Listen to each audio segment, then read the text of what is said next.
Bismillahirrahmanirrahim. Assalamualaikum warahmatullahi wabarakatuh. Halo teman-teman, jumpa lagi di channel saya Ade Kartika Sari Seba. Bagaimana nih kabarnya hari ini teman-teman? Semoga semuanya sehat-sehat selalu ya. Nah, salam sehat dan salam sejahtera untuk kita semua. Semoga nanti pas ujian dilancarkan segalanya ya. Nah, dan mengantarkan teman-teman untuk memperoleh NIT tahun ini.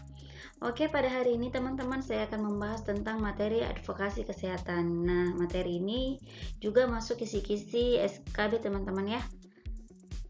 Oke, untuk mengefisienkan waktu kita langsung saja ke pembahasan.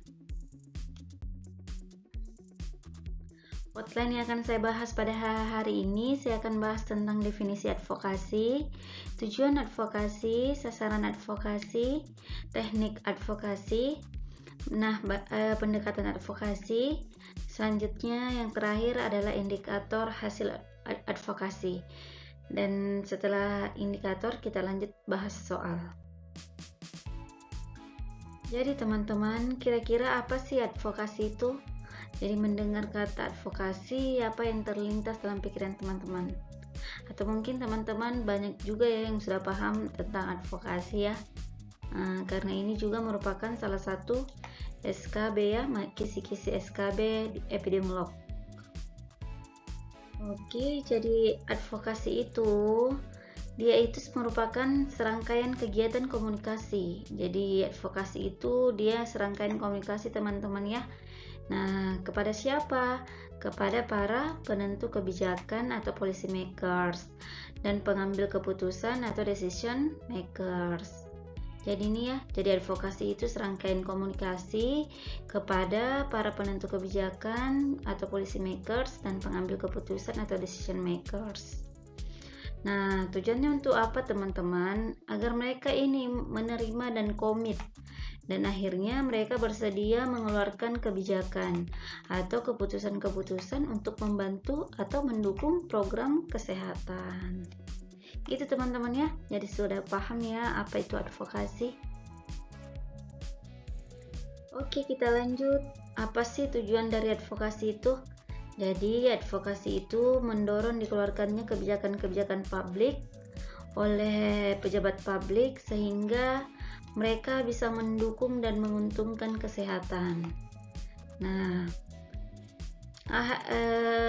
hasil dari advokasi harapannya mereka paham, sehingga dari paham itu sehingga dia tertarik, peduli dan menjadikan program kesehatan menjadi agenda prioritas. Nah, bentuk dukungannya itu ada 4 teman-teman. Baik itu yang pertama ada komitmen politis atau political commitment, ada dukungan kebijakan atau policy support, ada penerimaan sosial atau social acceptance, ada dukungan sistem atau sistem support. Itu ya, jadi advokasi kita tujuannya adalah mendorong dikeluarkannya kebijakan-kebijakan publik teman oleh pejabat publik, sehingga hasil advokasi itu mereka bisa paham ya, sehingga mereka tertarik dan peduli menjadikan program kesehatan agar bisa menjadi agenda prioritas. Nah, bentuk dukungannya itu ini teman-teman ya, bisa komitmen politis, bisa dukungan kebijakan, bisa penerimaan sosial ataupun dukungan sistem. Oke, kita lanjut ya. Nah, selanjutnya siapa sih sasaran advokasi? Nah, kan kita sudah tahu tadi pengertiannya. Tadi membaca pengertiannya di situ sudah jelas ya, sasaran advokasinya sebenarnya siapa sih. Kalau misalnya teman jeli membaca, teman-teman bisa tahu sasaran advokasi kita sebenarnya siapa sih. Oke, kita ya. Nah, sasaran advokasi. Sasaran atau target advokasi adalah para pemimpin suatu organisasi atau institusi kerja, baik di lingkungan pemerintah maupun lingkungan swasta. Jadi jangan berpikir hanya pemerintah teman ya. Nah, ternyata swasta juga, dia itu juga merupakan target advokasi kita. Selanjutnya, jadi sasaran advokasi kita ini ya teman-teman, penentu atau pembuat kebijakan, yaitu pejabat pimpinan dari unsur Nah, misalnya dari pemerintah pusat, provinsi, kabupaten atau kota. Yang kecil lagi ada kecamatan, yang ruang lingkup kecil lagi ada desa atau kelurahan, atau dari DPR atau dari DPRD atau BPD. Selanjutnya dari pimpinan lintas sektor yang berkaitan dengan program kesehatan. Selanjutnya pimpinan atau pengurus organisasi kemasyarakatan atau LSM yang potensial mendukung program kesehatan. Selanjutnya ada penanggung jawab program dari lintas sektor yang mempengaruhi keberhasilan upaya masalah kesehatan. Selanjutnya ada penyandang dana dan pimpinan dunia usaha atau swasta yang potensial mendukung program kesehatan. Ini ya teman-teman, termasuk seperti NGO itu, mereka juga bisa menjadi target advokasi ya. Karena dari mereka juga itu banyak yang potensial mendukung program kesehatan. Banyak NGO itu mereka juga konsen terhadap kesehatan. Nah, ini ya teman-teman, dari levelnya, ini level saya ambil yang kecamatan saja sama desa, lingkup yang lebih kecil. Jadi kalau dari kecamatan misalnya sasaran kita ada misalnya camat, institusi di kecamatan, ormas, sekolah, lembaga keagamaan. Nah, di sini luarannya bisa SK atau SK institusi di kecamatan. Nah, lingkup luarannya bisa dukungan SDM atau dana misalnya ya. Nah, gitu juga di ini ya, di kota Kormas, sekolah, bisa lembaga keagamaan. Nah, nanti luarannya mereka menghasilkan mengeluarkan surat keputusan atau surat edaran. Nah, lingkup luarannya misalnya dukungan SDM, dana dan sebagainya.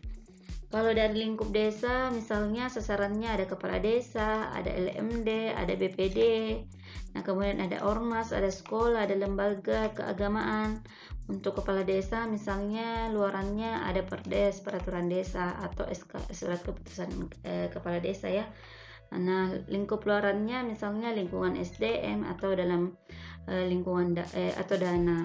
Sama seperti ini ya, misalnya surat keputusan atau surat edaran. Nah, untuk lingkup luarannya bisa bagian SDM, bisa dukungan dana, dan bisa sebagainya ya. Nah, kita lihat jenis-jenis advokasi. Jadi advokasi itu jenisnya ada dua teman-teman ya. Ada advokasi reaktif. Jadi advokasi reaktif itu adalah advokasi yang terjadi apabila sasaran advokasi sudah merasakan adanya masalah penting yang harus kita atasi. Ini contohnya apa kira-kira teman-teman, advokasi reaktif? Ya, contohnya COVID ya. Jadi COVID, semua orang sudah merasa bahwa COVID ini menjadi masalah ya, sehingga penting untuk diatasi. Sedangkan advokasi proaktif, advokasi yang terjadi yang masalahnya sudah terjadi, namun sasaran advokasi belum memahami bahwa hal itu merupakan suatu masalah dan belum ada kepedulian. Jadi petugas advokasi harus melakukan kegiatan advokasi yang secara proaktif ini ya. Contohnya apa ya, KTR mungkin ya, karena KTR ini banyak juga yang belum melaksanakan dengan baik ya. Nah, selanjutnya pendekatan advokasi kesehatan. Jadi pendekatan advokasi kesehatan yang pertama melibatkan para pemimpin, yang kedua bekerja dengan media massa, yang ketiga membangun kemitraan, yang keempat memobilisasi massa, yang kelima membangun kapasitas. Selanjutnya teknik advokasi. Jadi teknik advokasi itu ada beberapa teman-teman ya. Yang pertama ada yang namanya lobby politik. Pasti sudah paham ya, atau sebenarnya sudah tahu lobby politik itu yang seperti apa ya. Jadi lobby politik itu berbincang-bincang secara informal kepada pengambil keputusan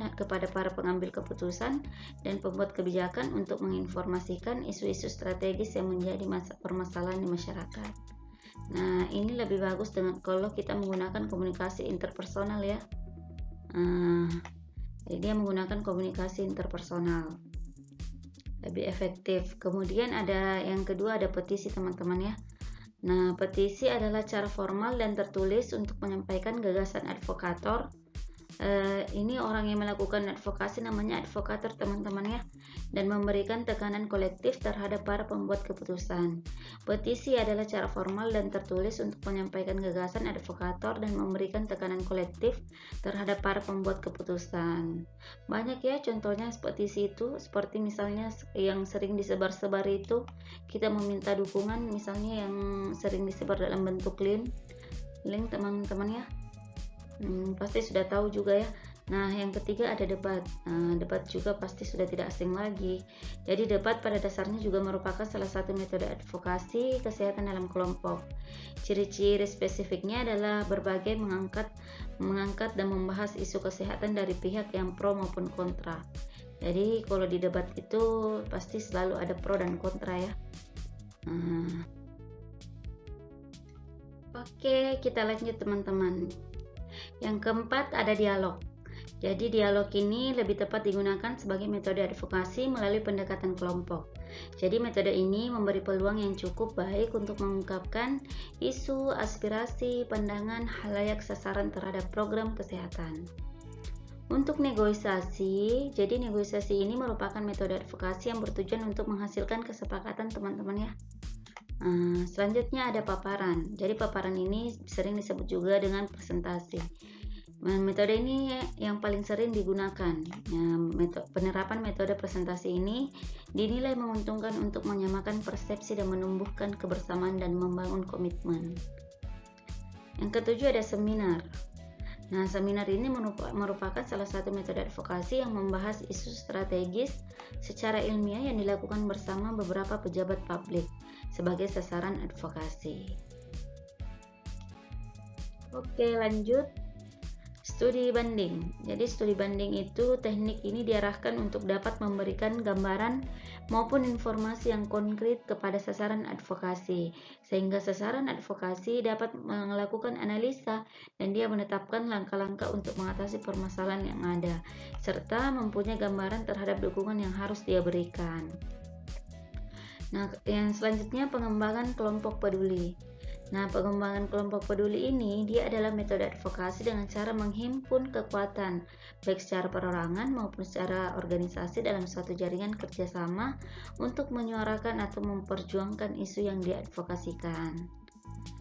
Sedangkan yang terakhir adalah penggunaan media massa. Nah, peranan media massa sangat besar teman-teman ya, dan menentukan dalam keberhasilan advokasi kesehatan, baik dalam bentuk opini, menyamakan persepsi, ataupun dalam memberikan tekanan kepada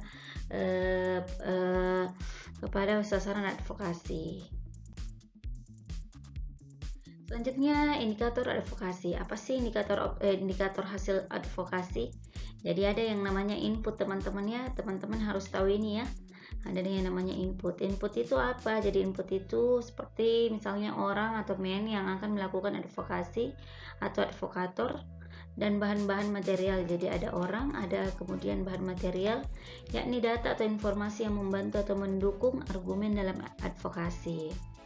Selanjutnya teman-teman ada proses ya. Jadi ada input, ada proses. Nah, proses itu apa di dalamnya? Yang termasuk proses misalnya berapa kali sih lobbying dilakukan, nah untuk memperkuat komitmen dan dukungan kebijakan, dan dengan siapa sih biasanya lobbying ini dilakukan. Misalnya berapa kali sih menghadiri rapat atau pertemuan membahas tentang masalah kesehatan atau program kesehatan. Yang ketiga misalnya berapa kali sih dilakukan seminar atau lokakarya kesehatan. Yang keempat misalnya seberapa sering sih media lokal termasuk media elektronik mengeluarkan artikel tentang kesehatan. Selanjutnya ada input, ada proses, berarti ada output. Outputnya apa teman-teman? Jadi kalau outputnya itu terbagi atas dua teman-teman ya. Ada yang perangkat lunak atau sering disebut dengan software.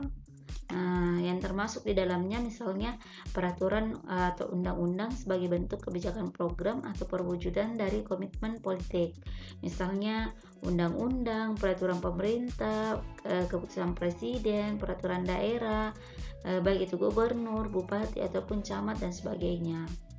Nah, yang kedua ada yang namanya perangkat keras, biasa disebut juga dengan hardware teman ya.